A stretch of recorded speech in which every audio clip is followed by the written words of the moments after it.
Okay, well, welcome everybody. I think we're probably good to get started.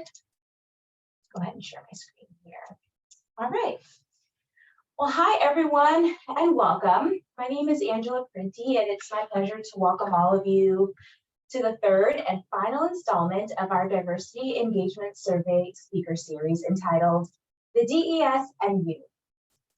During this talk, we will discuss how the DES affects all of us at UMass Chan as employees by first walking through some high-level results that are in the 2020 survey, as well as some of the ways that those results have been addressed through programming and policies.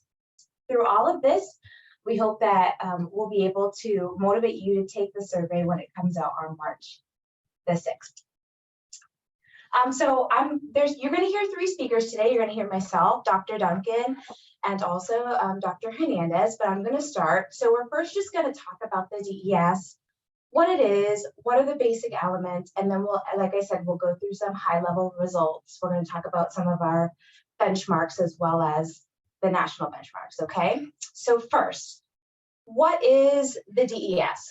So the DES is a diagnostic and benchmarking tool. It consists of 22 questions that are just our general questions that we always put on the survey.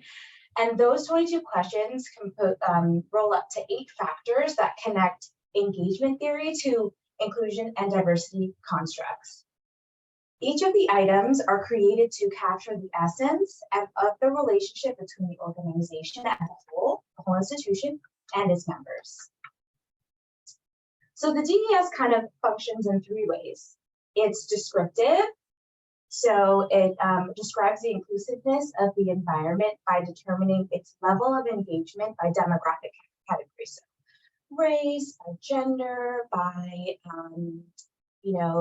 sexual orientation, as well as many other demographic categories.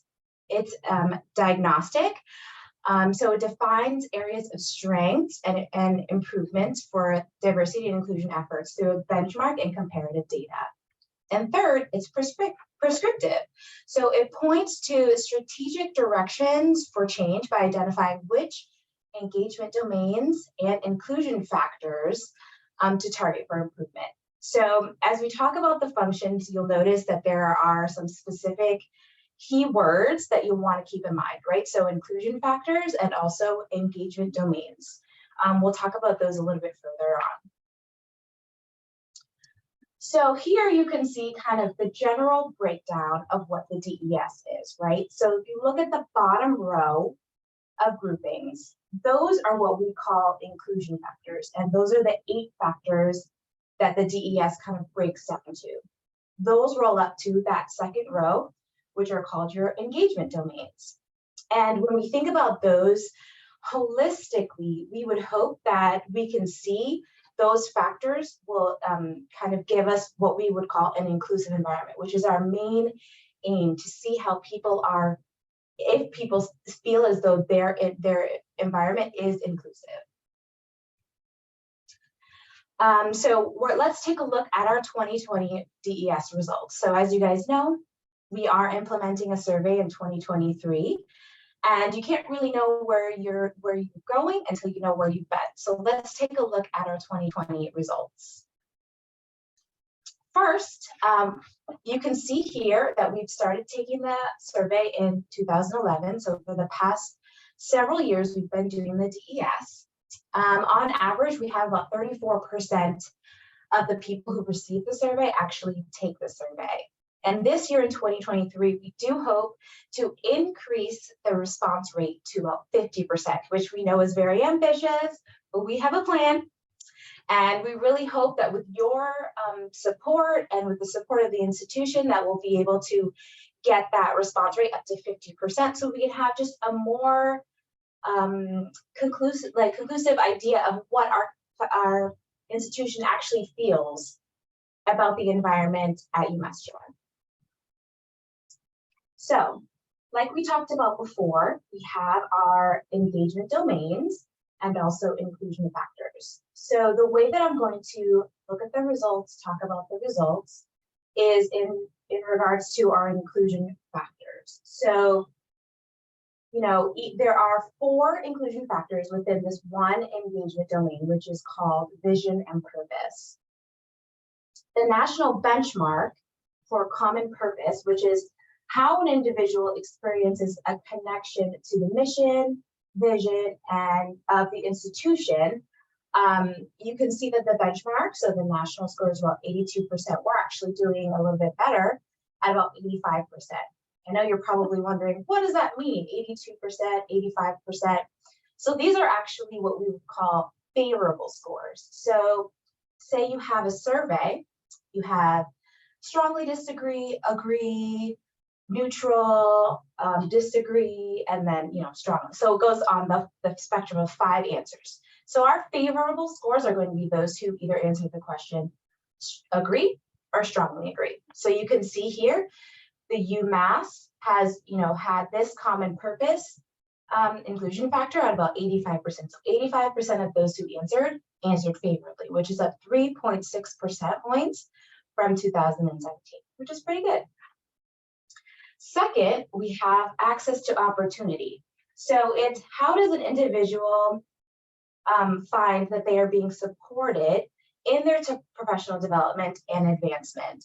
And as you can see, again, we've gone up 2 percentage points from 2017 to about 73%. So it's a little bit lower than the benchmark, but one of the things that we love to remember is that one way that you measure success is how you're doing from one implementation of the survey to the next. So the fact that we've gone up 2 points is actually a really good measure of success, even though we are slightly below the benchmark. Okay, so the third inclusion factor is equitable reward and recognition. So how does an individual perceive the institution as having equitable compensation practices and non-financial incentives? So generally across the board, across the nation, this score is pretty low. Like this inclusion factor, for some reason, people generally score a little bit lower on it. They're less likely to score favorable than they are some of the other factors. As you see, this one's about 61%, and some of the others you'll see 70 and 80%. So just keep that in mind when you see this equitable reward and recognition. It is the way that people are perceiving their environment. So this one is about 61%. But as you can see, it's up 1.9 points from 2007. So that's some progress. So the fourth and final inclusion factor within our vision and purpose domain is cultural competence. And this is the cultural competence of the entire institution. So not necessarily someone's specific department or their group of friends or anything like that. It's within the whole institution. So it's how an individual believes that the institution has the capacity to make creative use of its membership in a way that meets both business goals, enhances performance, and also achieves the mission. So we are actually down 1.3 points from 2017 for a score of about 71%. But we are hoping, that some of our programs and policies that we've implemented since the administration of the 2020 survey will help us to have a higher score when we take it again in 2023. So next we'll move on to the camaraderie engagement domain, which has 2 inclusion factors, first of which is trust, and that is how does an individual have confidence that the policies, practices, and procedures of the institution will allow them to bring their best and full self to work. So again, we've gone up 1.2 points, and we're pretty close to the benchmark at about 73%. Moving on, we have sense of belonging. So how does an individual experience their social group identities being connected and accepted in the institution? So here, we're actually higher than the benchmark, 2.2 points up from 2017 at 76%. Okay, so I know it's a lot, but this is our last and final engagement domain, which has 2 inclusion factors within it. So first, it's the appreciation of individual attributes. So how does an individual feel as though they are valued and can successfully navigate the institution structure and their expressed group identities? So here we're doing pretty good. up 3 points. If you look, from 2017, about 75% the benchmark, we're doing great. And then finally, we have respect, which is how an individual experiences a culture of civility and positive regard for diverse perspectives, ways of knowing, and expression. So here again, above the benchmark, up 1.6 points from 2017. So we just wanted to kind of give you a general understanding of what our results look like from 2020, like I said, so we can see where we can go next. We do have a very thorough presentation done by Dr. Shrina Persons that we'd love to have you check out if you would love to know more details about what the specifics of our results are, as well as check out our website for a dashboard that was created with the breakdown of different demographics for these scores. So if you're interested in that, you can definitely take a look at our website. I'm gonna pass it over actually to Dr. Duncan so she could talk about our qualitative results and some of the things that we've done to respond to those qualitative results. Thank you, Angela, and good afternoon, everyone. So as we've just gone through, these were all of the quantitative measures of the DES. And in addition to those scores, we also have a section on the survey that asks for open comments. So some major themes that were discovered through those open comments are the following. So there are several comments around diversity and leadership. How do we increase the number of individuals that are from historically underrepresented backgrounds that are in leadership positions here at the institution? Recruitment and retention, and I'm sure that we all feel this in our departments. How do we recruit and also retain individuals that are also from groups that have been historically marginalized? More training, right? So how are we educating and supporting managers and those in leadership positions to understand concepts around microaggressions, implicit bias, holistic hiring, and holistic review of applications? So we started to see, some of these major themes that I think we feel throughout the institution. And then last but not least, assurance in UMass's commitment. So we've had this survey since 2011. People have provided the time and a lot of input in terms of their feeling about the institution, areas where we can improve. And so we see comments relating back to that. Where is this information going? How do I know that taking 10 to 15 minutes to fill out the survey even matters?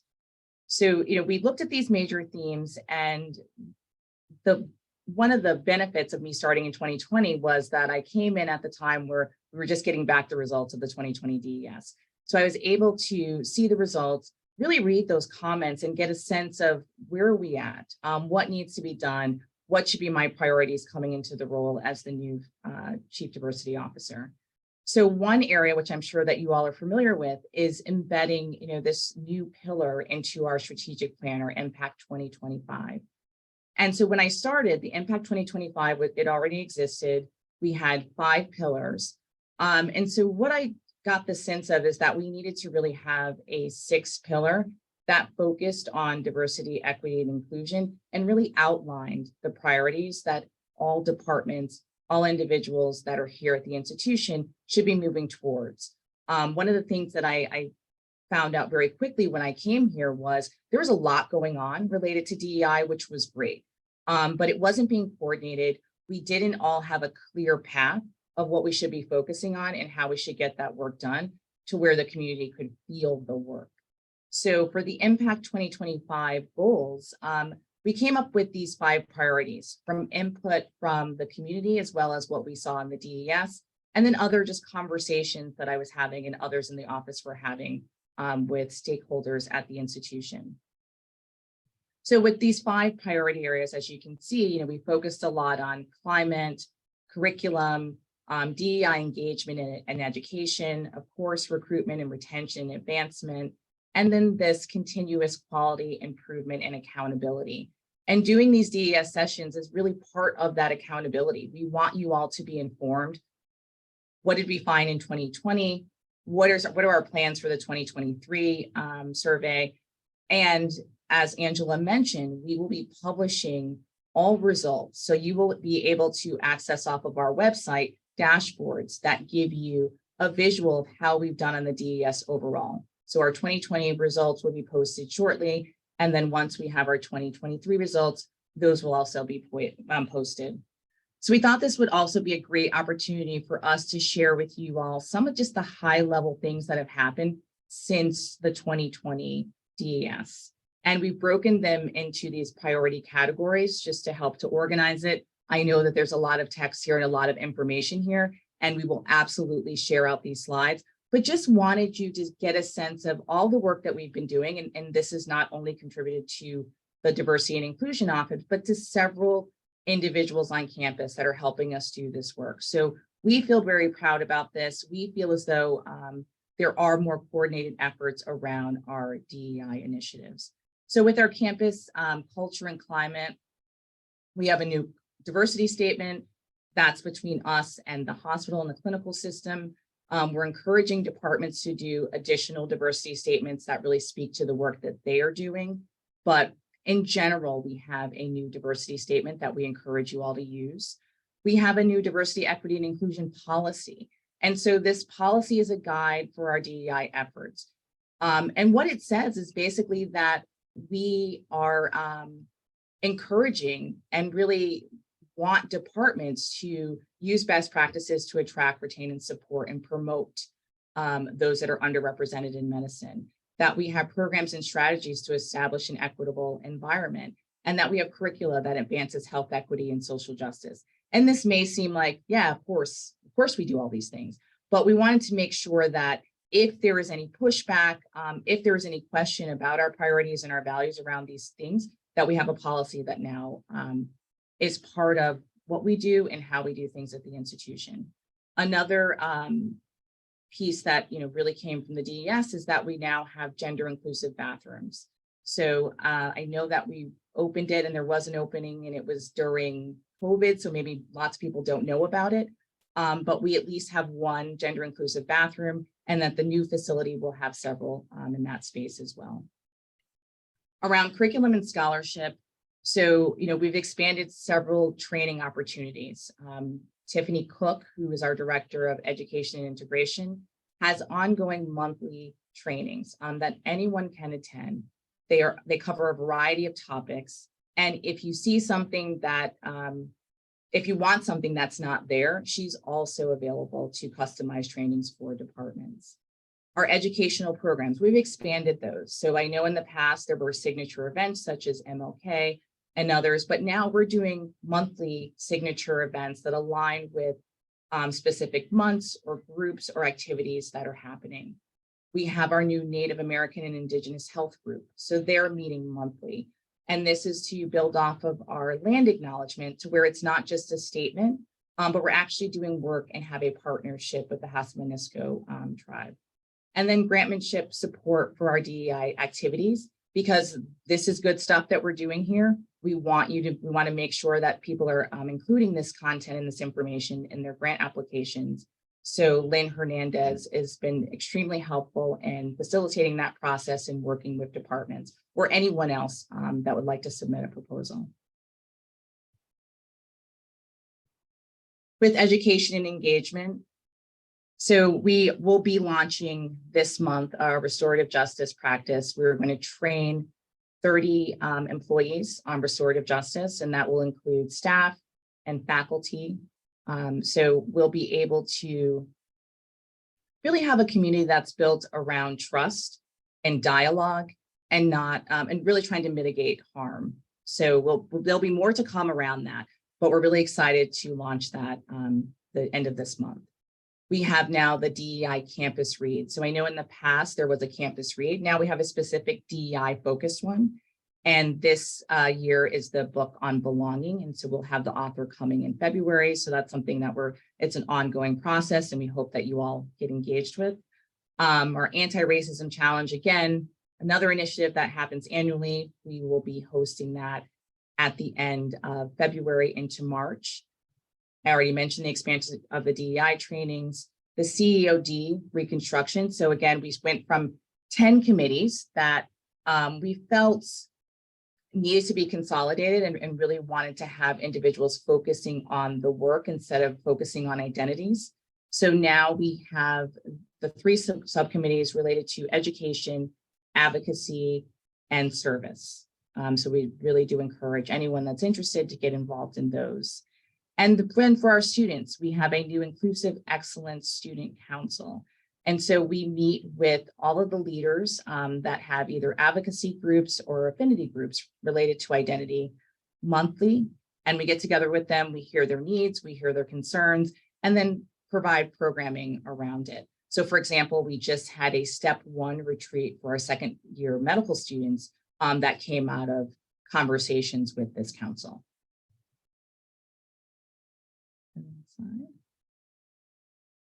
This is just a list of the trainings that Tiffany provides. Again, very comprehensive. She covers a lot of topics, but if there's something here that, if something is not here that you need, Tiffany is always open to support departments around specific trainings. Oh. Can you go back one, Angela? And last, recruitment, retention, and advancement. So I'm sure many people on this call already know, but we have the establishment of the Office of Health Equity that's led by Milagros Rizal, who's also on the call. So she can help with supporting departments to recruit faculty from underrepresented backgrounds. And in addition to that recruitment process, they also have the ICAP program, which is professional development for new faculty, specifically research faculty. We have our new faculty and staff of color networks. So our Alana is for our faculty and our colorful voices relating to our staff. We provide professional development and just networking and community building. So for example, we had a Friendsgiving in November where we just all got together, had a great dinner, off campus. So, it's just a great way to continue to build community and support. We have for our learners, now it's been 2 years that we've had our student of color orientation, and this is across all 3 schools. This past year, we had close to 100 students that participated in that. And it's just a way to launch them at the start of their time here at UMass. And we talk about mentoring, financial tips, health and wellness, just being healthy and successful while you're here. And then also for them to learn about each other and to learn about all the amazing resources we have at the institution. We now have a rubric for our annual evaluations, and this is for staff and for faculty. So we hope to implement these rubrics for the annual reviews this year. Our Diversity for Him initiative, specifically looking at how do we increase the number of underrepresented men in healthcare professions. And so the first initiative that came out of this was we hosted 11 students from Morehouse Medical and CUNY School of Medicine last summer. They came here for 4 weeks. They were here for 4 weeks. They did rotations and different departments on campus. And the whole goal of this was to really prep them to hopefully come back here for a residency program. And we partnered with departments where, again, there's low representation in these departments, such as orthopedics and dermatology. So students had a wonderful time. We're still in contact with them, really successful program, and we will be doing round 2 this summer.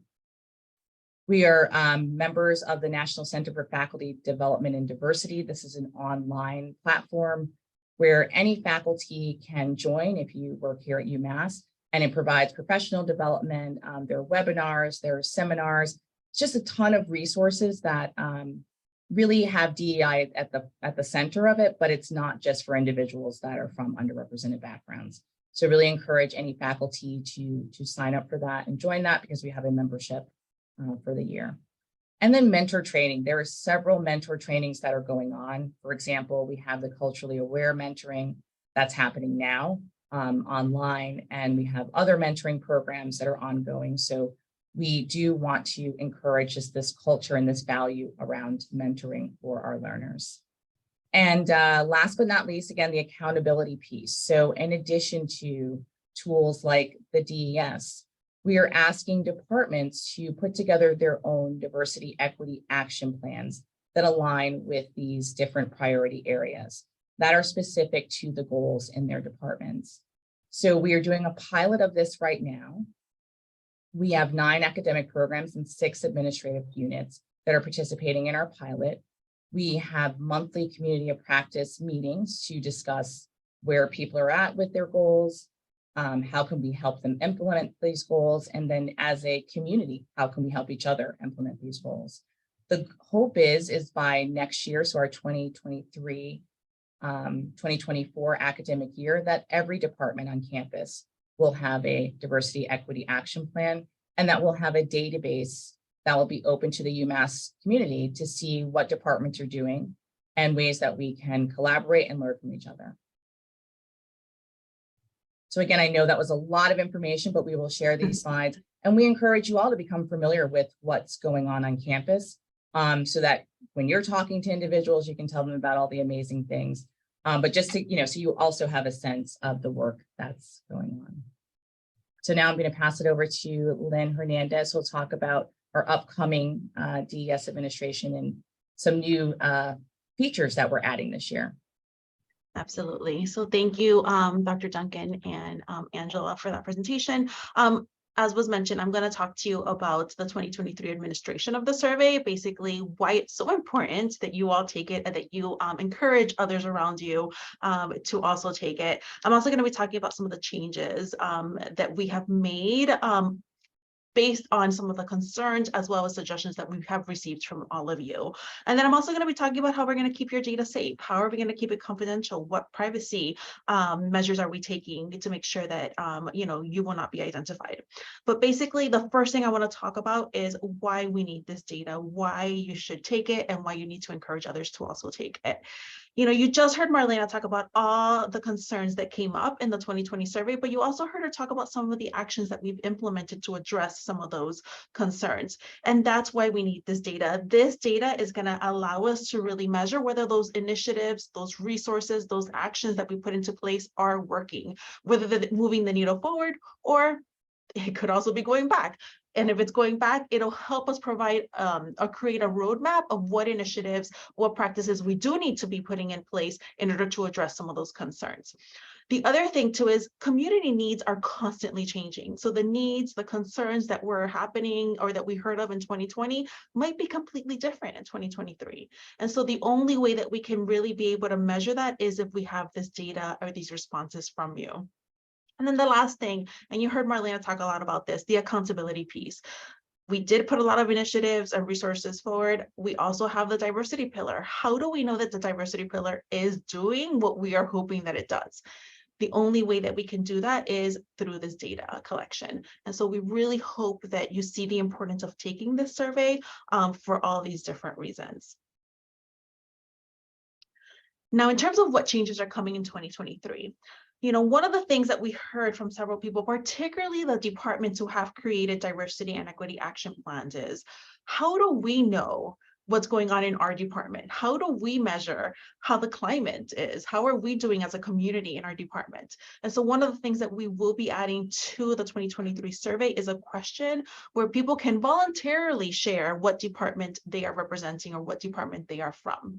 And so again, it's voluntary. Every question on the DES is completely optional, but we do hope that people disclose what department they are representing, because it's going to give us a snapshot of what the climate concerns are in that department, and we can actually develop more targeted interventions to address some of the concerns that you might be experiencing in your department.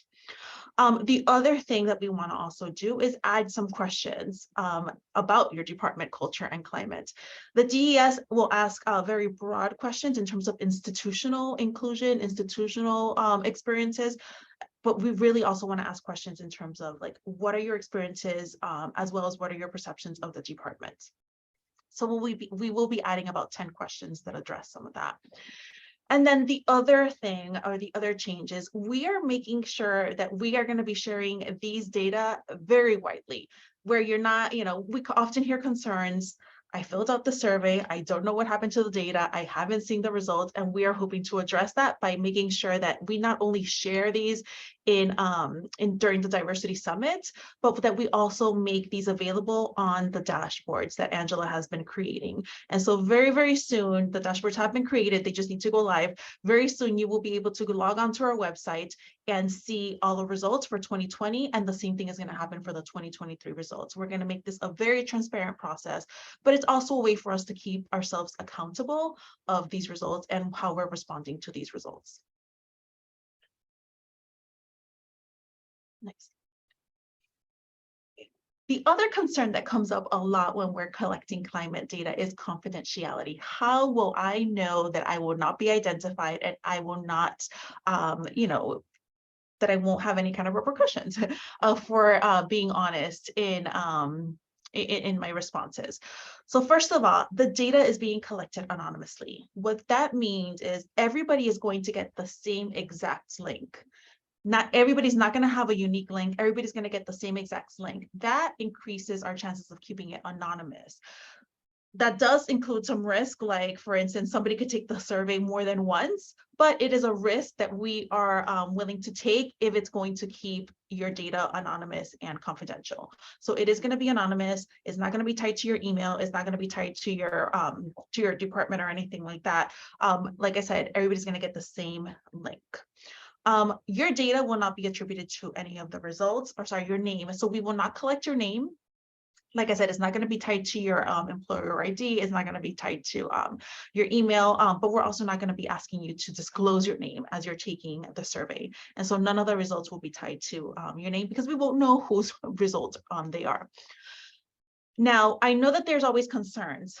If I identify what department I'm from, what what my gender identity is, what my race is, if I am one of the few, you're going to know that it was me that kind of responded in that way. So one of the things that we are doing to address that is, and actually it's something that has always happened, it's not something new that we're doing, but we never share data that has less than 10 individuals.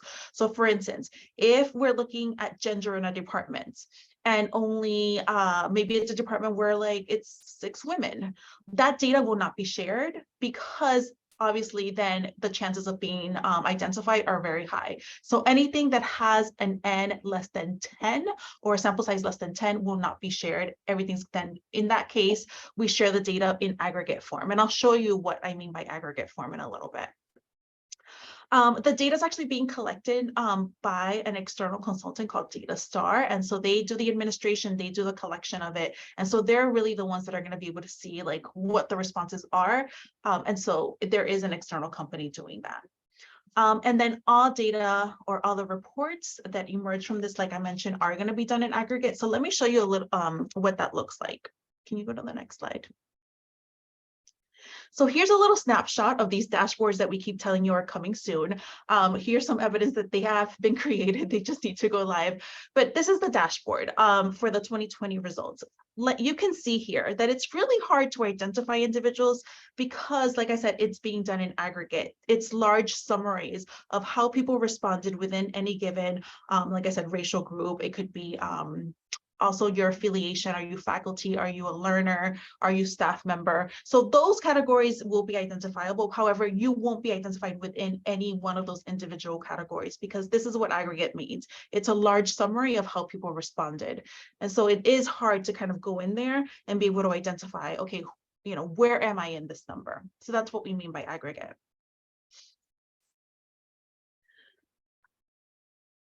So hopefully I've addressed some of your concerns, but we will be on here for a little bit longer to address any of the concerns that you might have, as well as answer any other questions that you have. But I want to tell you a little bit more about what's coming next. So first of all, if you want to learn more about the DES, we have a lot of informational videos. We have posted the videos from the previous 2 conversations on there. You have Sharina Person talking about the survey, how she developed the survey and what's done with the survey. And then there's another video that shares how other institutions have used the survey and what they've learned from that. Check out 2020 online results. Like I said, those are coming soon. Look through them, familiarize yourself with them. I think if you familiarize yourself with them, you'll realize how important it is to take the survey and what we do with that data. And then the most important takeaway that I want you to walk away with today is take it. Take the survey. Be on the lookout. March 6th, everybody's going to get an email with a link. take the survey. We will be providing the survey in, thank you, Jorge. One change that I forgot to mention is that we are also going to be providing the survey in Spanish. So it is being professionally translated. And so therefore, if you feel more comfortable talking about your experiences in Spanish, you will be able to take that survey in Spanish. Thank you, Jorge. And so, yeah, so take the survey March 6th. Everybody's going to get that email. The campaign has already started. Here's our, I have to give a shout out to our communications colleagues who created this tagline, your input makes an impact. And so hopefully you have seen this on social media. Familiarize yourself with this as well, because you're going to be seeing a lot of it, because like I said, our goal is 50% and I am determined to get to that goal and to even surpass it. And so I hope that you can all help us reach that goal, not only again by taking the survey, but by encouraging your own sphere of influence to also take that survey.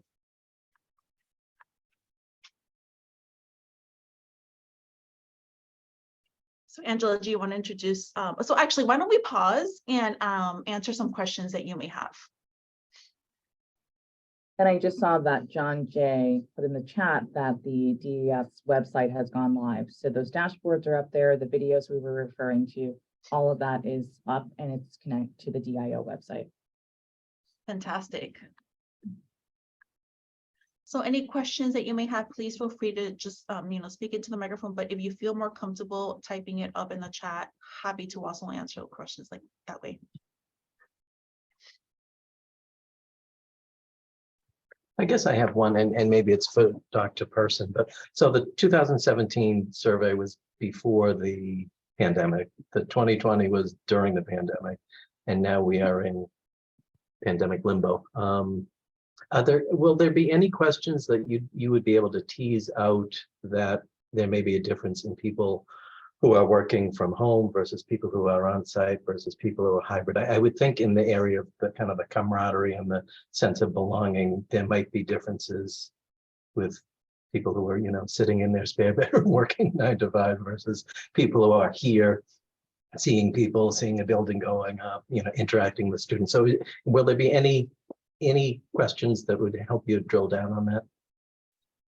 Yes, one of the questions that is also going to be added in addition to the departmental affiliation, part of the departmental affiliation is also going to be the question of, are you working on campus or remotely? So that we can analyze the results by that. Thank you for that question.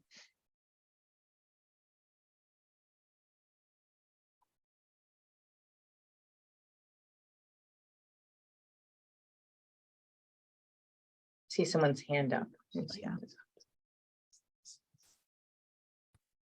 I have a question, Lynn, in relationship to working remotely or on site. Some of us do hybrid, so are you going to break that down in the questioning? Yeah, I think we're going to have to, frankly. I think it's going to have to be Yeah. those 3 options. Yeah, so there'll be the option of 100% remote, 100% on campus, and hybrid. Thank you.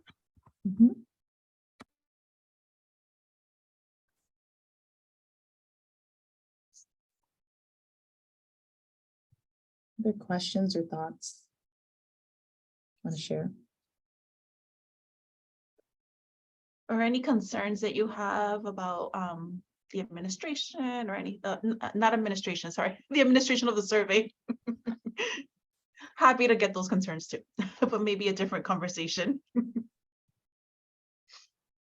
I did quietly have a conversation with Dr. Troba. My question about the 2020 data, I was surprised the response rate wasn't higher, that it didn't improve. But I thought, well, maybe that was pre-COVID. But so it's just a comment. It's must have been disappointing that in the middle of COVID, the response rate wasn't up.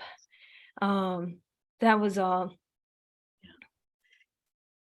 Yeah, we are taking great measures to make sure that that is not the case with 2023. And so, like, Angela mentioned, this conversation is part of a 3-part series that we wanted to deliver to the community. Once that they are aware that the DES is being administered, how the data is being used, why it's so important. We are working with communications to make sure that, people are aware of it. One of the things that actually we have not mentioned is that we're also going to be incentivizing quick responses through raffles. And so if you have any ideas, actually, and that's what the breakout sessions are going to be about, like any ideas that you on your own can also generate that can help us increase that response rate, we would love to hear it, because I'm sure that there's a lot of expertise here on this call in terms of how to engage people that we might not be thinking about. And during the time of the last DES survey, there was transition within the DIO. So there was not leadership here. There wasn't a lot of promotion around it. So again, that's why we are putting so much work up front this time to make sure that people know about it and are engaged in the process. I see Brian and Amanda have their hands up. Hi, Lynn.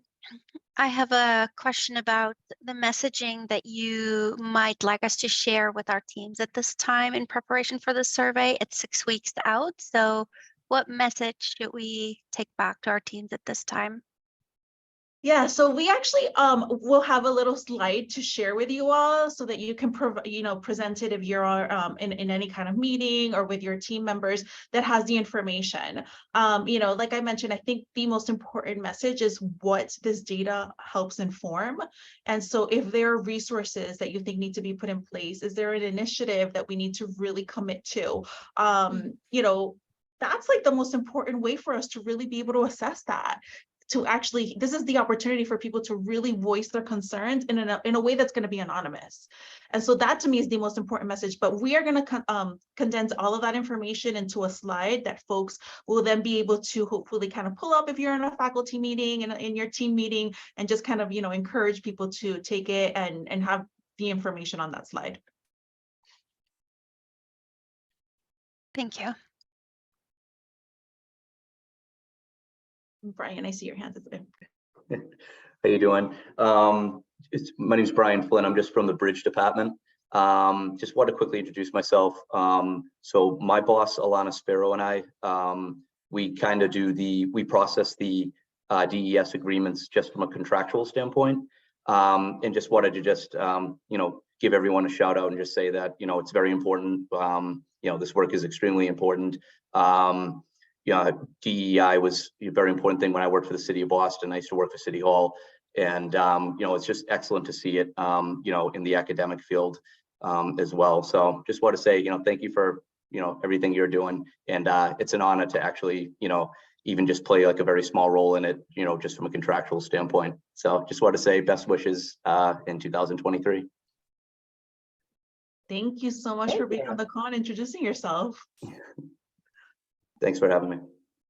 I'm also wondering whether maybe people in this call and in future calls can provide input of language that they think might be helpful in those talking points to help ambassadors in each department, DEI liaisons, and so on, to engage faculty, staff, and everyone that is targeted by the survey. So if you have any ideas for to bring to Lynn or Marlena or any of us, it would be helpful, because your departments better. You may know better what the language that needs to be used is, and so we can all learn from everybody.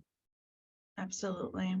Yeah. And one of the things that we're also part of the campaign is also having like small meetings with groups of people to kind of disseminate this information. And so, for instance, Fernanda Gamma, who's on this call, is being incredibly instrumental in making sure that we are meeting with folks in EBS, where participation hasn't really been the greatest, but so that they have this information readily available to them, so that they understand why they need to take the DES, what is done with that data, how we're handling, confidential concerns. And so if there is a group of individuals where you might see that the response rate hasn't been great, and you think that maybe a conversation with them would be important, please let us know. We are happy to schedule that conversation and share this information that we've shared with all of you.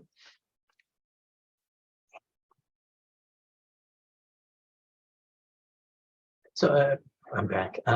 I found Dr. Duncan's slides on what activities have been undertaken as a result of the previous survey really compelling, because we do get a lot of surveys and you wonder, where does it go? So I think a tagline that's along the lines of, and John Jay and others in communication can fine tune it, but you spoke, we listened, we're acting, that we're actually doing something to address those areas where we fell below the benchmark, or even it's just where we know we need improvement. So I think it's, again, if people know that it will actually result in something.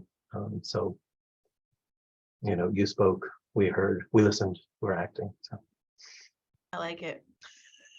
That's great. I think we're going to use it. No, I wrote it down already. Right.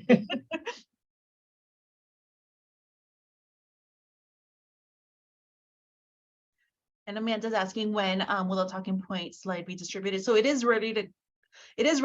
We're making some final touches on it. And so I'm hoping by the end of this week, you will have it.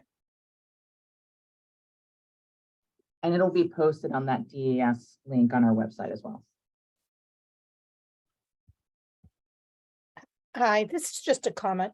I work for Disability Evaluation Services, and the medical school is a huge entity. And again, when you aggregate data and it's so siloed still, in my opinion.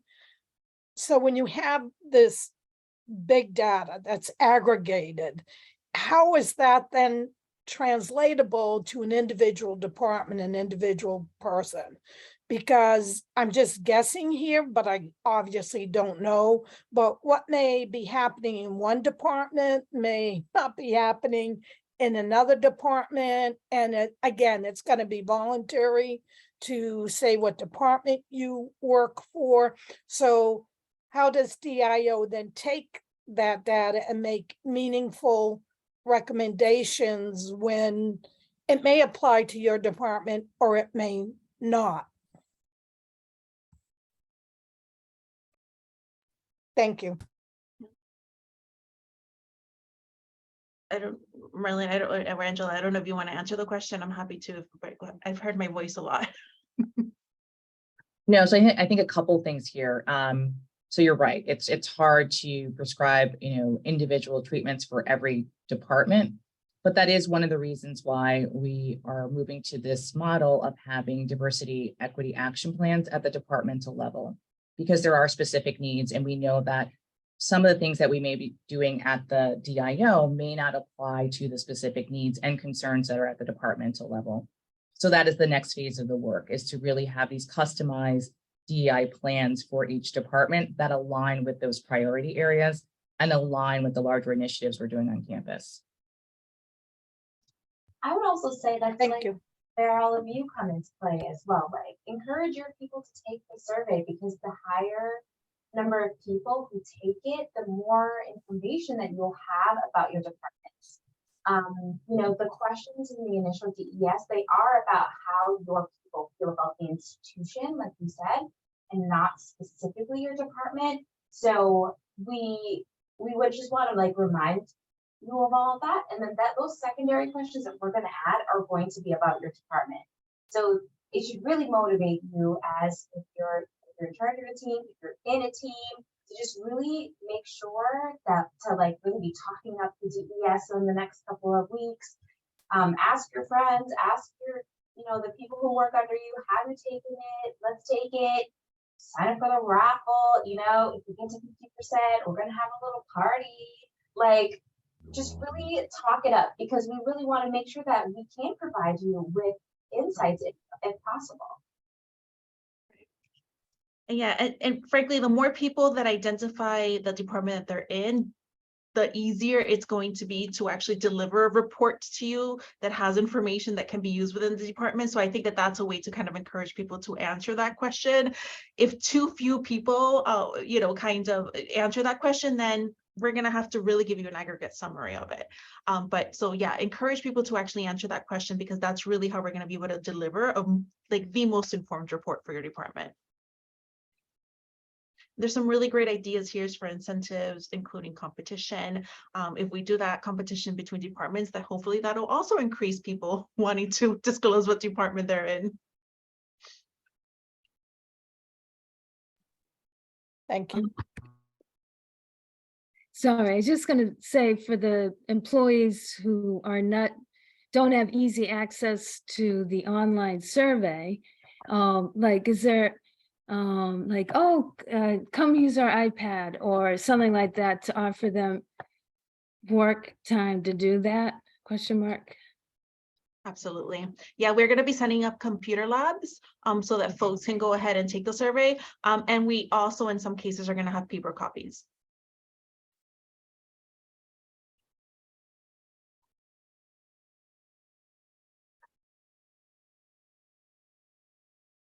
And the paper copies would then have to be dropped off anonymously in a box, because otherwise then we know, then we're now seeing your responses.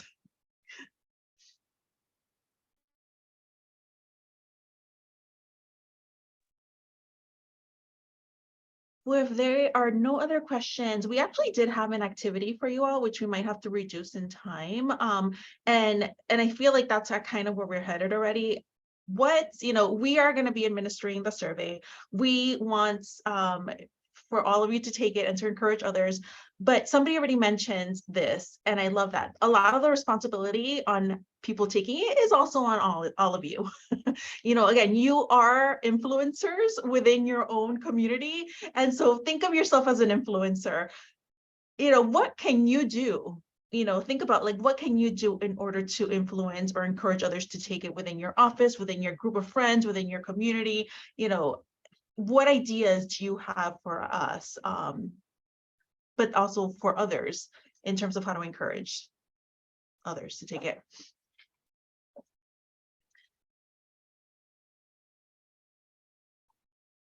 And I don't know, Marlene and Angela, I don't know what you think, but there's 6 minutes left. Should we put people in breakout rooms, or should we just kind of continue the conversation here?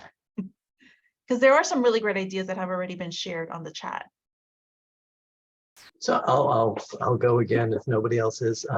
And we looked into this and probably will eventually do it next year for our UMass Chan Cares employee giving campaign. It's just people giving personal testimonials. And I can share with you a video that I think it was Johns Hopkins did, basically why I give. And people have personal experiences. I give to the Cystic Fibrosis Foundation because my niece has CF and they've made advances. But for this, why I took the survey, it's important to me because, we need to do a better job in XYZ. So, leaders of departments, first of all, taking it on day one and attesting to how quickly it can be done. Because I think most people think that, oh, it's going to take me a while and I'm going to have to book time for it. So again, people, and I don't know how you share that you do it through Yammer or other ways, or people, record their own video or just their testimonial of why I took it.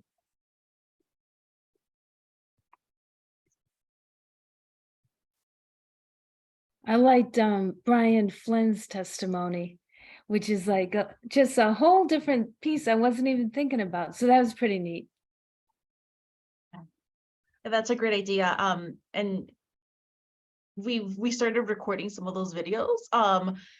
If you can help us identify who some of those people of great influence are, we would be happy to kind of take those recommendations. But we had Fernanda film something today, but also somebody from EBS, I believe, also kind of give a testimonial. So actually, John, it's funny that you're mentioning your the UMass Cares campaign, because a lot of this campaign is actually modeled after that one.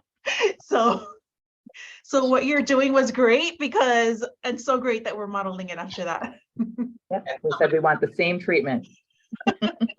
I'll volunteer him, but Greg Wolf does a great job with the UMass Chan Cares campaign in tweeting things out, and he has a number of departmental regular meetings where he really reinforces it. So I think this is something that he'd be right on top of.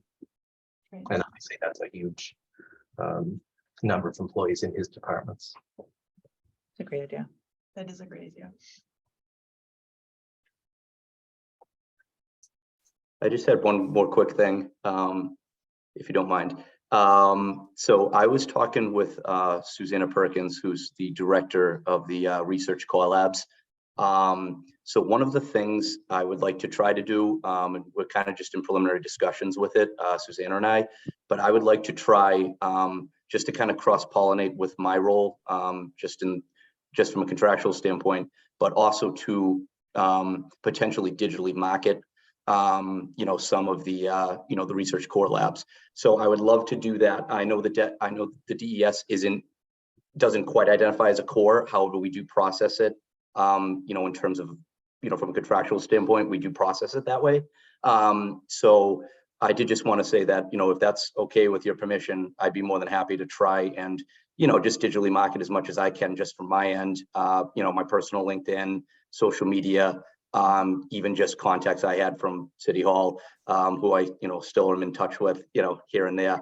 So yeah, I'm just, feel free to use me as a resource, and I'll try to help, in any way I can, just from a marketing perspective. Thank you.